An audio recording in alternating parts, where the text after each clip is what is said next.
People get confused when code has different multiple loops or different multiple steps.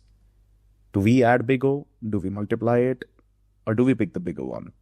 In this video, I'll make it so simple that you can read it in your head. Big O only asks one question. When the input size n grows, which part of my code grows the fastest? If your code does one thing, then another thing, one after the other, we always add the costs. Let us look at this example. The first loop runs for n times. The second loop runs for n times. When we add up both of them, we get 2n. But big O does not care about constants. Therefore, our time complexity ends up being big O of n. In case of nested loops, we always get multiplication.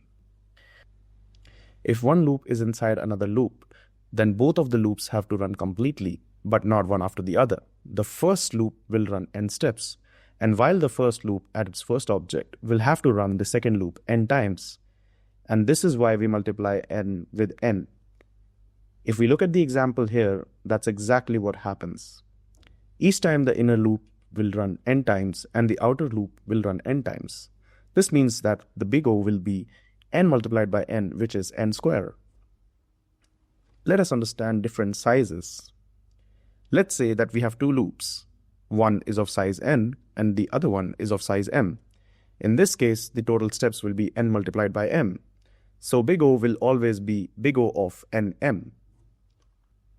Now let's get to the most important simplification rule that we'll need. Let's say that we have two parts of the codes, one after the other.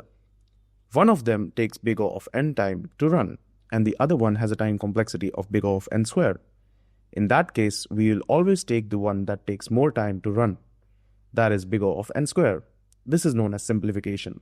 Every single time we run two different codes together, we will always take the time complexity of the code that takes more time to run, and that will always be the answer. When you see the input getting divided by 2 each steps, that's usually log n.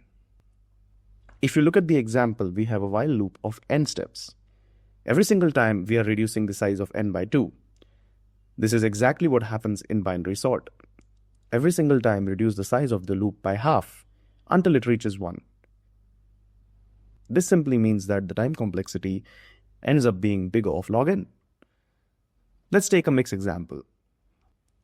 In this example, you will see that the first loop has a big O of n time complexity, while the second loop has a big O of log n complexity.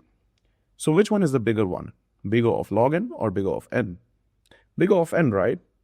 That means that our time complexity will end up as big O of n.